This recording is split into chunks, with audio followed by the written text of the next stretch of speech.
한국 고대사를 연구하려면 우리는 이제 삼국사기와 삼국유사를 가지고 연구합니다. 삼국사기에는 고구려, 백제, 신라밖에 없어요. 근데 삼국유사는 세 나라 역사뿐만이 아니라 저 고조선. 고조선이라는 건 우리가 보통 세 가지를 얘기합니다. 단군조선, 기자조선, 위만조선. 물론 기자조선에 대해서 이렇게 자세하지는 않지만 하여튼 보통 얘기합니다. 근데 우리는 고조선, 그럼 왜 고조선이냐 그러면 조선시대 이전에 있었던 이시조선과 구별하기 위해서 고조선이다. 이렇게 많이 알고 계시죠? 근데 사실은 고조선은 위만조선 이전의 거를 고조선이라고 그러는 거예요. 위만조선 이전의 조선. 또는 어떤 사람은 기자조선 이전이다. 왜? 어떤 자료에는 기자조선을 금조선이라고 그래요. 고금. 옛 고자에 지금 할 때 금, 이제 금.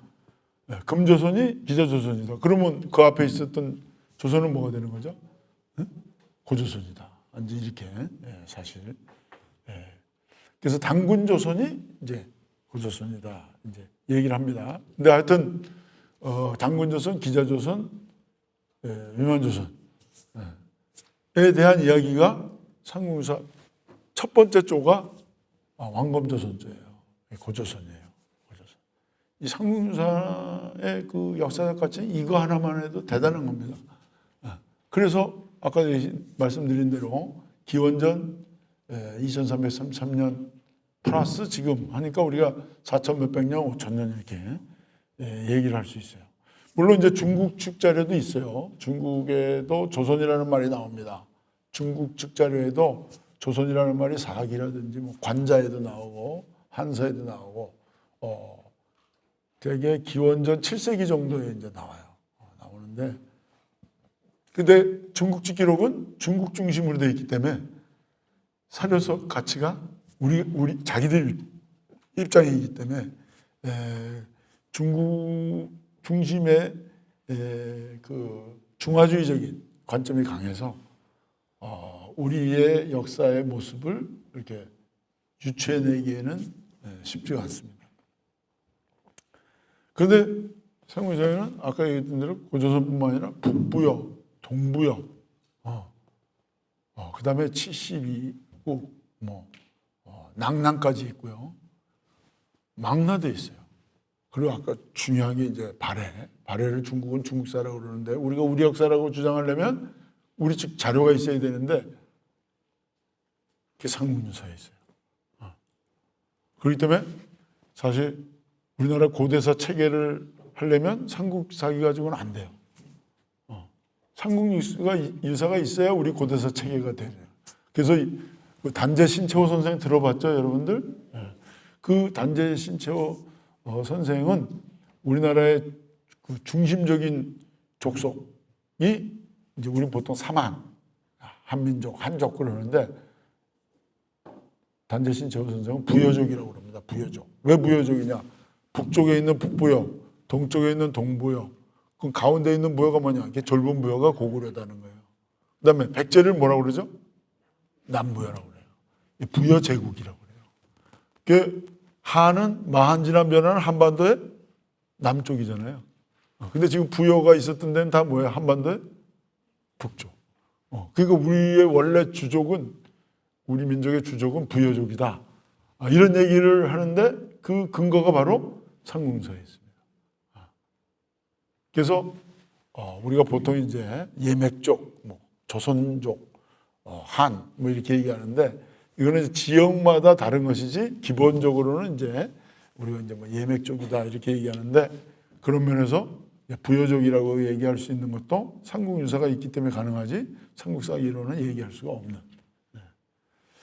특히 제가 이 삼국유사에 대해서 관심 갖게 된 거는 아까 말씀드렸듯이 고려대학교 사학과 들어와서 첫 번째 리포트가 삼국사기, 삼국유사를 비교하라 해서 봤을 때 이제 정서적으로 야, 이게 진짜 우리 문화구나 이제 느낀 게 있지만 더 뼈저리게 삼국유사가 진짜 중요하구나 이렇게 생각한 건 언제냐? 2003년입니다. 2003년에 지금부터 20년 됐네요. 제가 중국이 동북공정이라는 걸 통해서 고조선, 고구려, 발해가 중국사다 주장했어요. 그래서 이제 제가 그때 고대사학회 회장을 하고 나서 그 동북공정 중국의 고구려사 외국 대책위원장이 됐습니다. 그래가지고 이제 국제학술대회도 열고 막 준비를 하고 뭐 대응도 하고 논리적으로도 대응하고 칼럼도 쓰고 막 이랬는데 그때 고구려가 우리 역사라고 하려면 삼국사기가 있기 때문에 가능해요. 근데 고조선하고 발해는 삼국사기에 없어요. 야, 그래서 고조선 발해도 우리 역사다고 얘기할 때 삼국유사가 있기 때문에 이게 가능한 거예요. 야, 이게 삼국유사 정말 중요하구나. 여러분들 학교 다닐 때 그렇게 배웠어요. 삼국사기는 정사고 삼국유사는 야사라고 그랬잖아요. 그렇게 배웠어요. 이게 육당 최남선의 견해예요. 우리 그렇게 배웠어요. 저도 그렇게 배웠고 여러분들도 일반인들은 지금도 그렇게 알고 있어요. 근데 굉장히 위험한 얘기예요.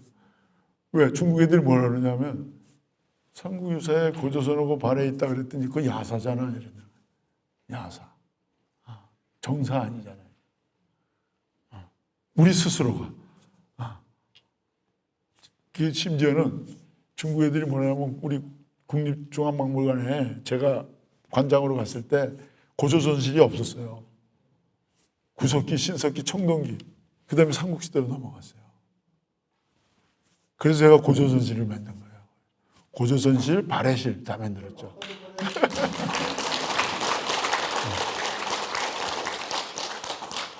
중국 애들이 그래요. 너희 박물관에도 고조선이 없는데 니네가 이게 무슨 고조선이 네 거라고 그러냐. 그래서 고조선 부여 사만 다 만들었습니다. 여기. 고구려 백제 신라 발해까지. 그래서 이제 가면 쫙 한국의 역사를 쫙 볼 수 있어요.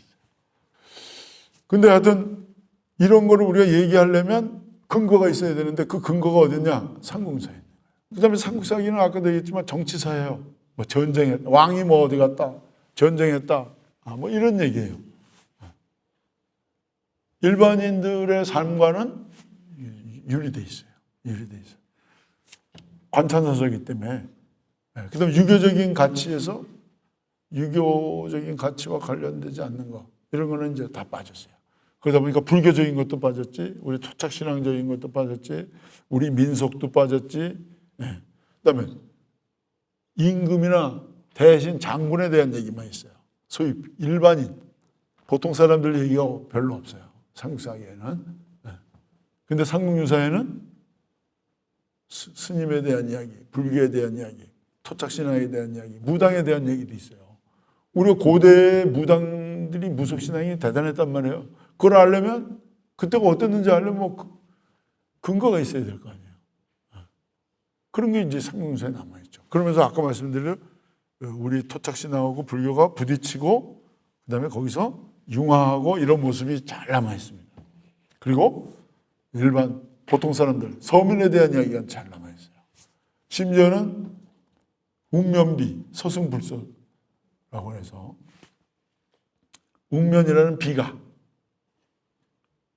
그 불교에 관심이 있어가지고 법회에 참석하고 그러는데 그 주인이 귀족인데 자기가 절에 가서 자기가 이제 성불하려고 노력하는데 비가 같이 간다는 게 마음에 안 드니까 자꾸 일을 시켜가지고 못 오게 하는데 그래도 그냥 일을 맞추고 가서 같이 해가지고 결국 마지막에 나중에는 주인보다도 먼저 서방정토 극락세계에 먼저 갑니다.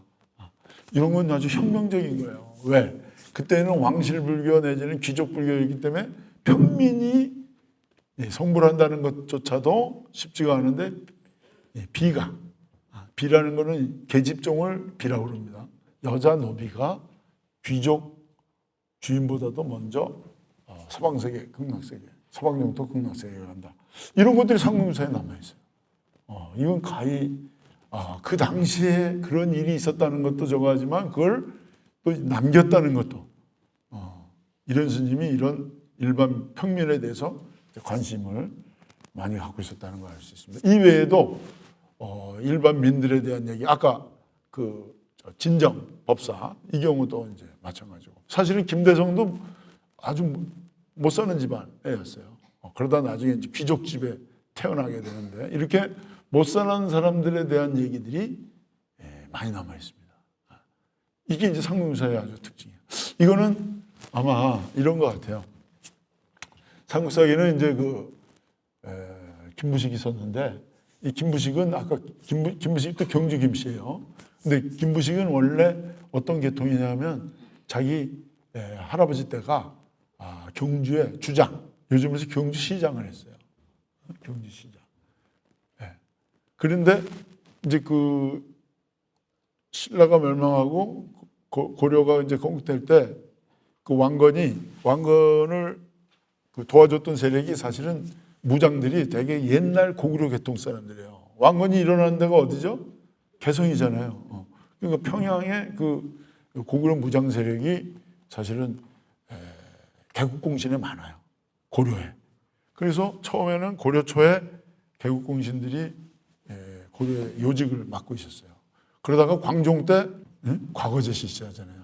자, 과거제를 실시했으니까 이 무장 세력들의 자손들이 과거에 급제하겠어요? 안 하겠어요? 매일 사냥이나 다니고 칼싸움하고 뭐 이런 데 되겠어요? 누가 이제 과거에 급제하는 거예요?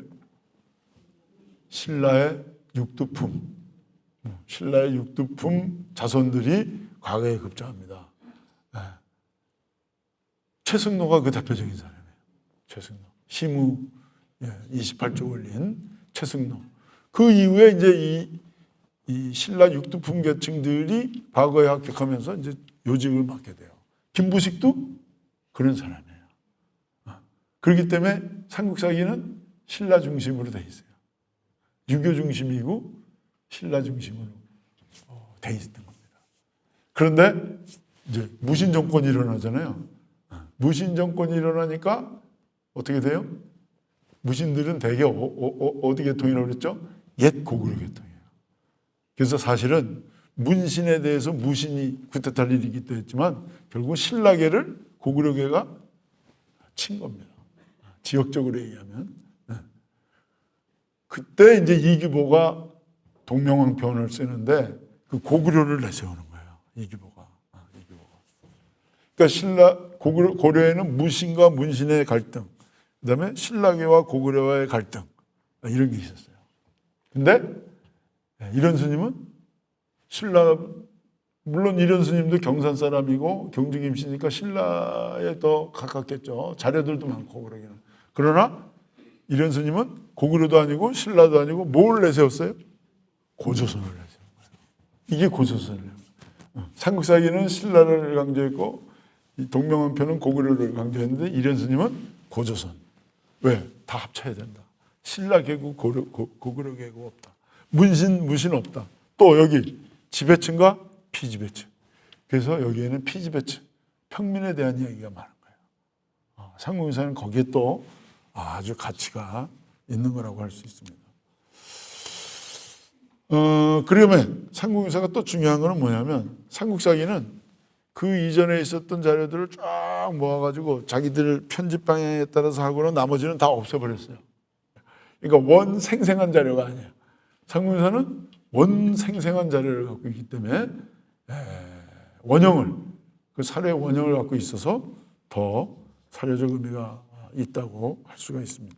그 다음에 이제 아까도 말씀드렸듯이 삼국유사에는 신화, 신들에 대한 얘기가 있어요.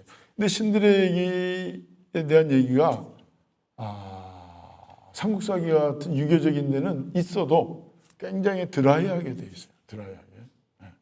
근데 이 삼국유사는 아주 실감 있게 남아있죠. 그 다음에 김유신과 김춘추에 대한 이야기도 영웅담 같은 게 아주 감칠맛 있게 이렇게 서술이 돼 있습니다.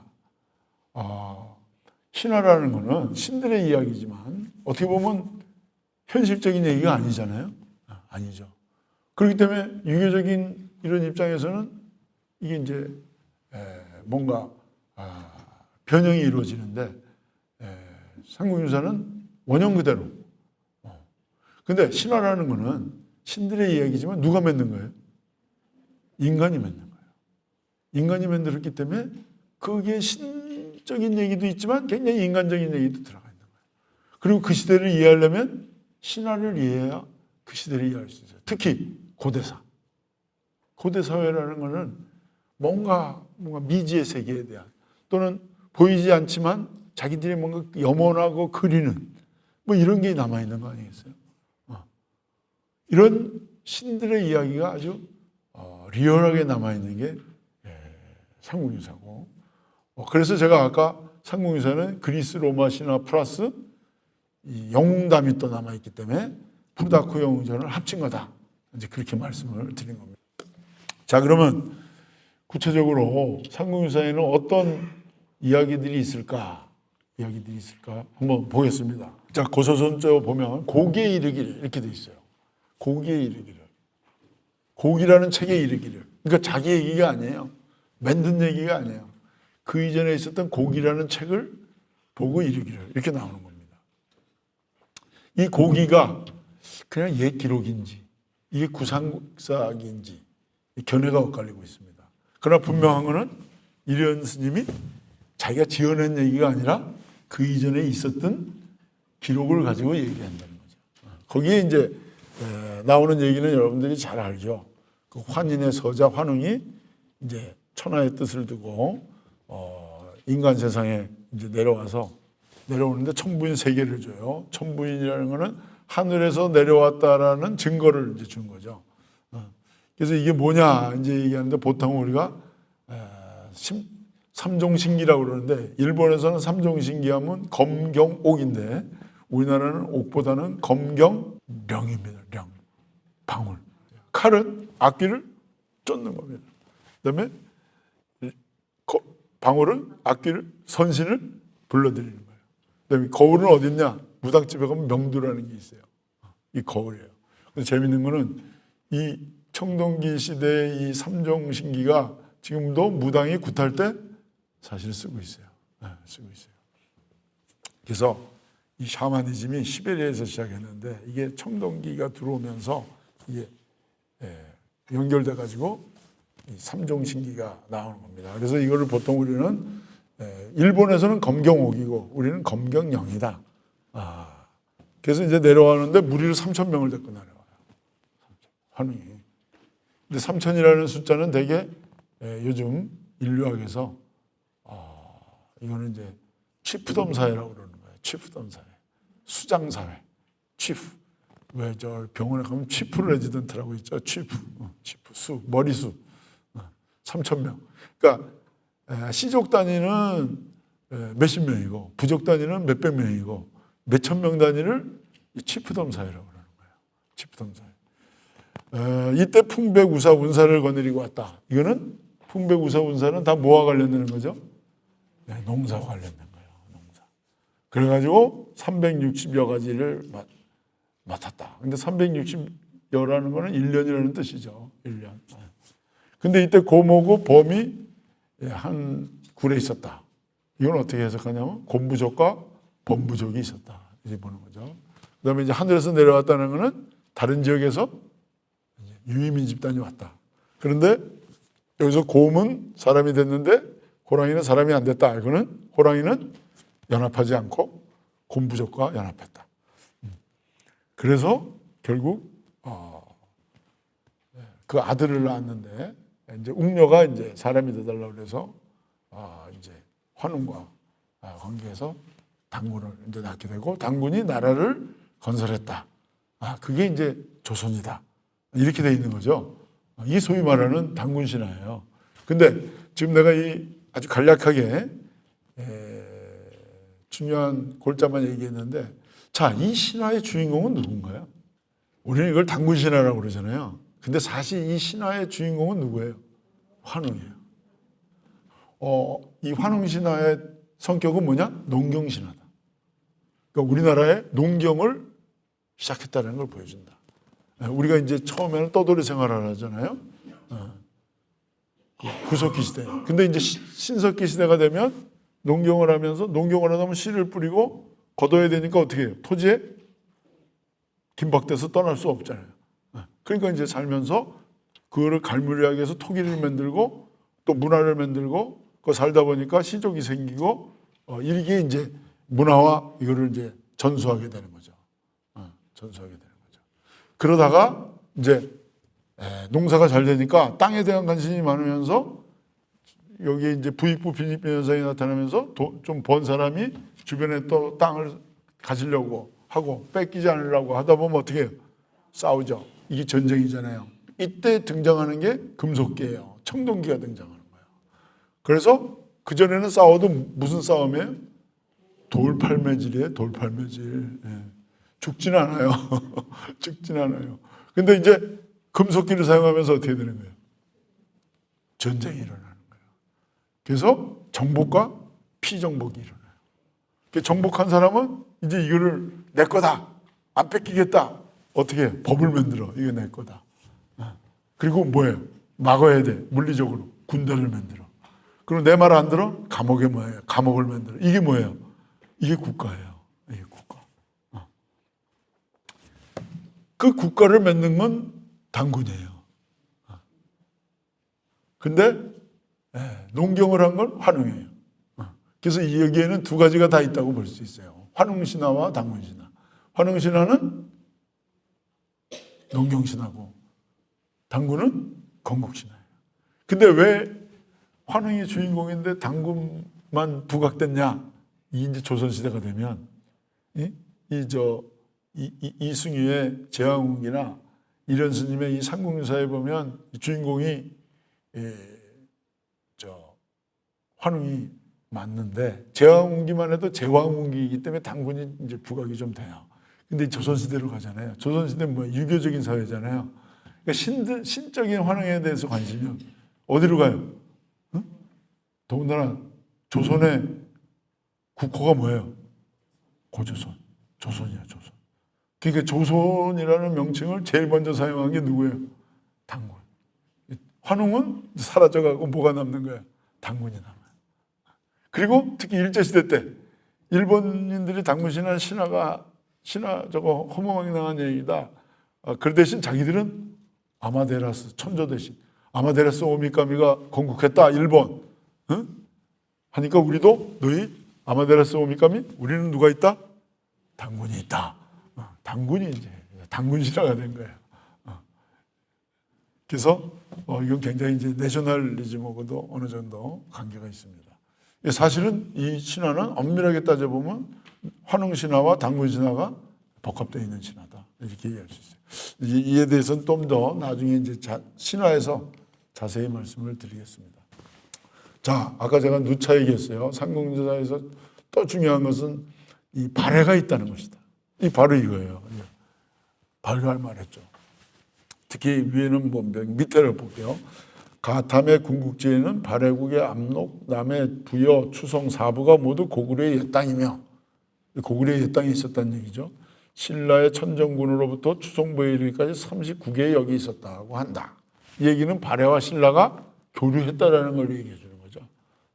또 삼국사에 백제 말년에 발해, 말갈, 신라가 백제의 땅을 나눴다고 한다. 발해가 뭐 백제의 땅도 나눴다고 뭐 이런 얘기가 있습니다. 하여튼 자 이게 여기 있기 때문에 우리가 발해가 우리 역사라고 할 수가 있어요. 자 이제 김유신 얘기인데 김유신 보면 김유신이 이제 한참 이제 고구려를 멸망시키겠다 그러고 기도도 하고 수련도 하고 이러는데 어떤 녀석이 와서 백석이라는 친구가 와가지고 김유신한테 나도 이제 공하게 열심히 해서 낭도가 되겠습니다. 해서 했어요. 그러더니 어느 때 이제 백석이 고구려에 이제 그 고구려를 치려면 지피지기면 백전백승이니까 우리 한번 갑시다. 데려가요.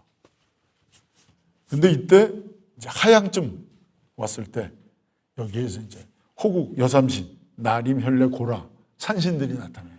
여산신이 나타나서 저 따라가면 안 된다. 쟤는 고구려의 첩자다. 그래가지고 김유신이 백석이한테 야 나 집에다 뭘 두고 왔으니까 가서 핸드폰 다시 찾아가지고 가자 이제 이래가지고 다시 이제 데리고 갑니다. 데려가가지고 이제 거기서 너 왜 이렇게 됐냐? 그랬더니 난 첩자다 뭐 얘기해가지고 그 녀석을 죽여요. 그래서 이제 김유신이 살아났어요. 호국 삼여신이 김유신을 이제 보호해준 이런 얘기. 이런 얘기가 이제 바로 삼국지였죠. 근데 이 호국 여삼신이 뭐냐면 결국은 신라의 삼산오학이라고 있어요. 이 삼산, 경주를 둘러싼 삼산, 그다음에 전국을 가봐하는 오악. 이게 이제 신라를 지켜주는 산입니다. 이거를 나오고 있어요. 자, 우리나라 토착신 중에서 우리 한국 사람들에게 가장 친근한 신이 뭐예요? 산신령이 산신령. 그 저기 집에 못 나면 애 점지해 주는 것도 누구예요? 삼신 할머니지만 그 산신에서 온 거거든요.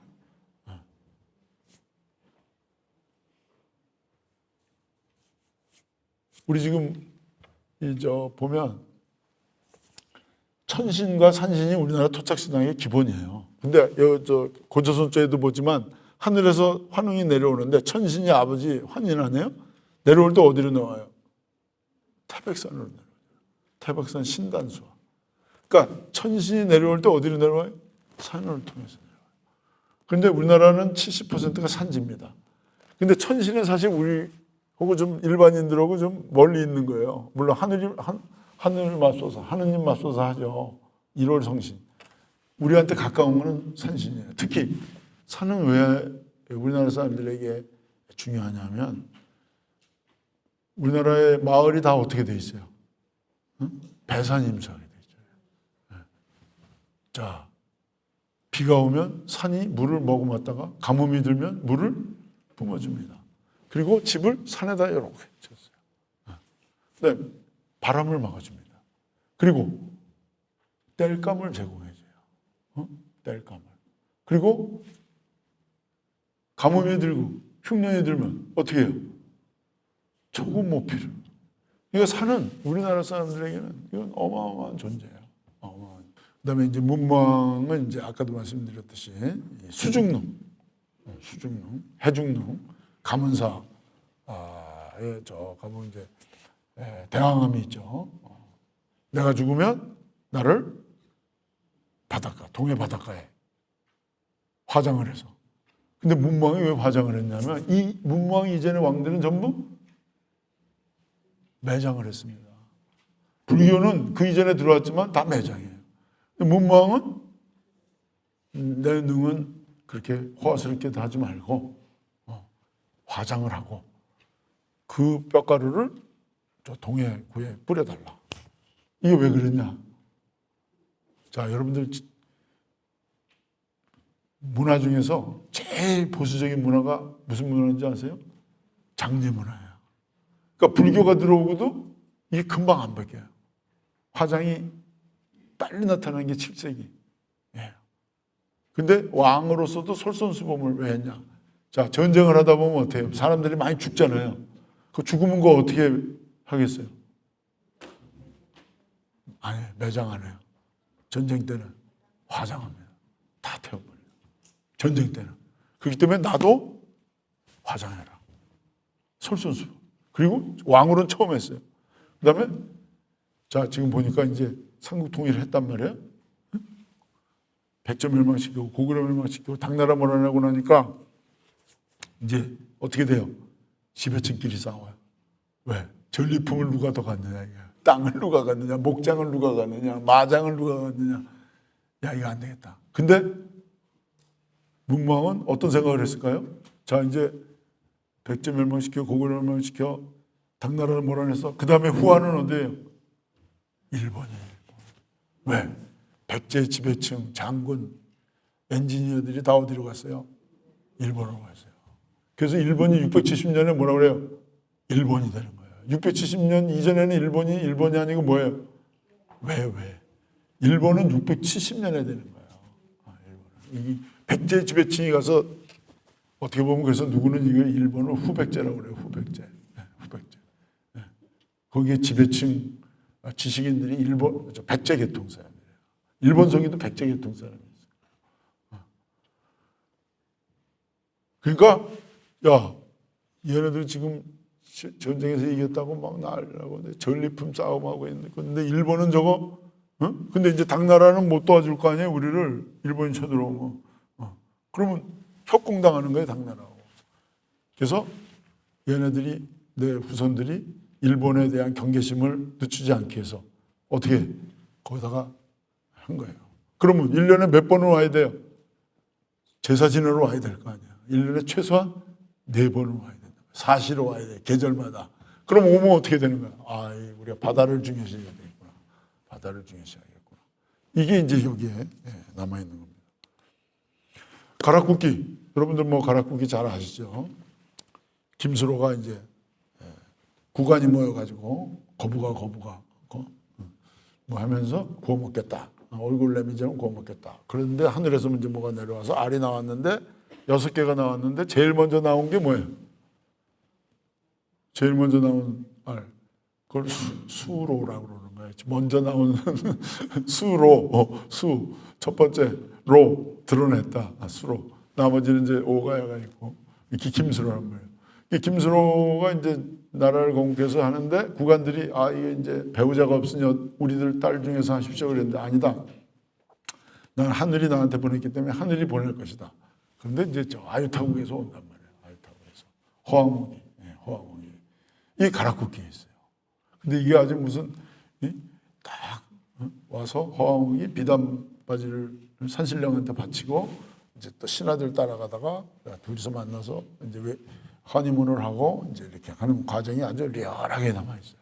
근데 그 바닷가에 어딜 가고 이게 쭉 나와 있어요. 남해안에 대해서 바삭한 얘기인데 이게 아까도 말씀드렸듯이 이런 스님이 남해 바닷가에 있었기 때문에 이런 얘기들을 이제 채집할 수 있었기 때문에 가능했을 것이다. 이것도 바다잖아요. 좀 전에 얘기한 문무왕도 바다죠. 지금 이 가락국기도 바다 정도가 아니죠. 허왕옥은 어디서 왔어요? 아유타국에서 왔어요. 아유타국. 이 아유타국이 어디냐? 인도에 가면 아유디아라고 있어요. 아유디아. 이제 그거라고 하는 설. 또는 이 아유타국이 나중에 태국 쪽에 망명정부가 있었어요. 거기라는 설. 또는 뭐 중국에 있었다는 설. 근데 중요한 건 다 어디서 온 건 분명한 거예요. 바다에서 온 것만은 틀림없어요. 그건 틀림없어요. 가락국기가. 이렇게 상공유사는 바다에 대한 얘기가 많아요. 그러니까 스케일이 다르잖아요. 동해안 정도가 아니라 남해안 뭐 이게 아니라 어디에 인도양에서 온 거예요. 인도양. 이 상공유사는 우리의 그 어떤 뭐라 그럴까 역사의 시간성으로도 상국사기가 1000년이라면 상공유사는 한 3000년이 넘는 거고 지역적으로 따지면 삼국사기는 한반도에 국한된다면 만주벌판까지도 말할 것도 없지만 어디까지? 인도양까지. 이 삼국유사의 스케일이다. 이 삼국유사의 스케일 여기에는 사실 주목을 여태 안 했었던 거예요. 그래서 제가 삼국유사 바다를 이제 내가 넣은 이유가 바로 여기 있습니다. 그다음에 이제 이거는 원조흥법 염촉 멸시는 뭐냐면 2차전 순교설화예요. 2차전이 왜 순교하게 됐는지 여기에 대해서 여러 가지 설이 있는데 저는 뭐 여점만 얘기하면 이제 법흥왕이 불교를 공인하려고 그랬는데 귀족들이 벌떼같이 반대해요. 못했어요. 그래서 절을 짓는데 귀족들이 왕이 뭐 절 짓는 것까지는 그냥 눈 감아주려고 했는데 못 본 채 하려고 그랬는데 이차돈이 어디다가 이거를 절을 지으려고 그랬냐? 청경림에 하려고 그런 거예요. 이 청경림이 어디냐? 천신신앙의 센터예요. 쉽게 얘기하면 저 파르테논 신전에 교회를 짓겠다 이거예요. 서양식으로 얘기하면 무슨 말인지 이해가 가시죠? 그리고 귀족들이 아니 절 짓는 건 어디다 짓는 건 모르는데 우리들의 신전에다가 짓는다? 이거 안 돼. 벌떡같이 일어나. 그러니까 법흥왕도 이차돈한테 절을 지으라고는 했지만 청경림에 지으라고 그러진 않았다. 근데 이때 또 저거는 정해졌어요. 율령이 반포됐어요. 그러니까 교명죄, 임금의 명을 어긴 죄로 이제 결국은 처단을 하게 되죠. 근데 거기서 이제 흰피가 나오고 신이한 이제 이게 기적이 나니까 이제 귀족들도 그다음부터는 얘기도 못하고 귀족들도 야 왕이 자기 측근도 저렇게 죽이는데 우리 까불다가는 큰일 나겠단 말이야. 함부로 그래가지고 이제 그다음부터 조용해지고 결국은 이제 진흥왕 때 이제 흑룡사를 짓게 되는. 이 대목이 이제 아까 선도성모 수의불사조. 이게 뭐냐면 비군이 지혜라는 여승이 있었는데 이제 절을 지려고 하는데 재원이 없었어요. 그러다가 이제 깜빡 잠이 들었는데 선도성모가 나타나요. 선도성모가 나타나서 불사를 하는데 내가 도와주겠다. 어디를 가면 금이 있다. 그걸 가지고 해라. 근데 조건을 제시해요. 천신과 오악신군을 그려서 제사 지내달라. 이게 아주 핵심입니다. 뭐냐? 절을 짓는데 도와주는데 절을 지니까 당연히 불보살을 모시는 대웅전은 말할 것도 없지만 아울러 천신과 오악신군 이건 뭐예요? 토착신앙이죠. 천신과 오악신군은 이 산신입니다. 삼산오악. 천신과 산신에도 제사 지내달라. 그렇게 하겠다고 해서 잠에 깨가지고 가니까 거기 정말 황금 160냥이 판에서 이거를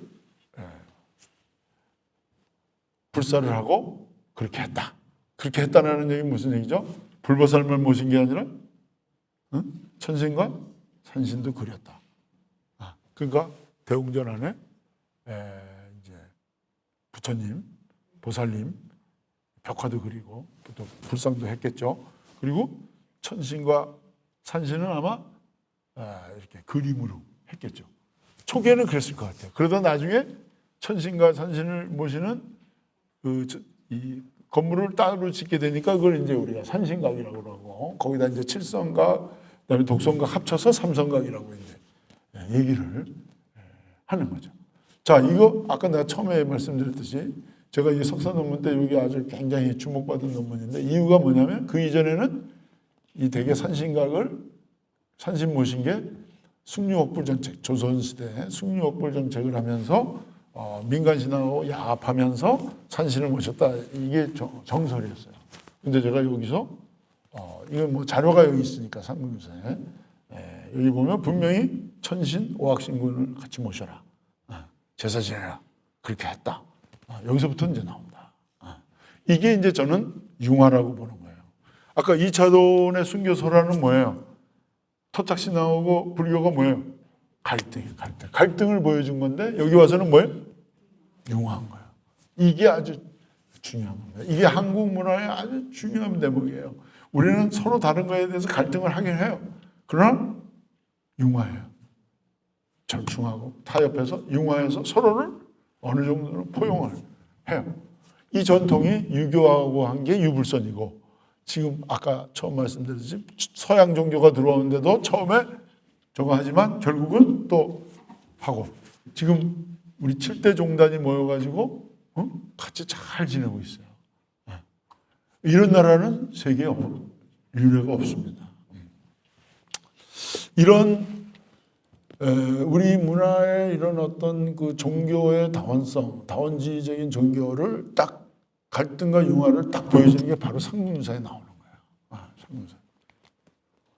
자, 오늘은 첫날이라서 이련 스님의 삶, 그리고 이련 스님이 상문유사를 왜 썼는지, 또 상문유사의 내용이 뭔지 이렇게 좀 중요한 몇 가지만 말씀드렸습니다. 예, 장시간 수고하셨습니다. 예, 감사합니다.